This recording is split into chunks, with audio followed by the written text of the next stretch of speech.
Hi, this is Brian Morse with another quick tip tutorial in Syntheyes. Today we're going to talk about adding an extra 3D location after we already have a camera solve. Now we might want to do this if we've already started working on compositing the shot and we don't want to change the camera position, but we just need another location in 3D space. So for this example, let's take a look at this footage here, and we have this stone pillar and we need that location in 3D space. So what we'll do is use zero weight trackers to accomplish this.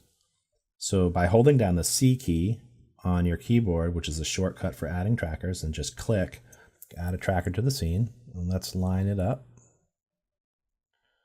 And all we need to do is come down here and turn on zero weight trackers, the ZWT button. Turn that on, and now Syntheyes will calculate the 3D location using the camera solve. So let's start tracking forward, and if you look right here, you'll start to see the point at, come on, there it is right there. And obviously the more information you give it, the more accurate it will be. Let's turn that off and let's see what we got. Okay, so it looks good there.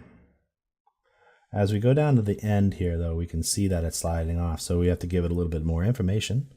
So let's unlock it and we'll just track it a little bit further. Just adjust the tracker and let's track forward. Okay, let's see what that does. And there we go. And now we have a nice locked position in 3D space that we can export out to our compositing package. I hope you've enjoyed this little tip, and I'll see you again soon.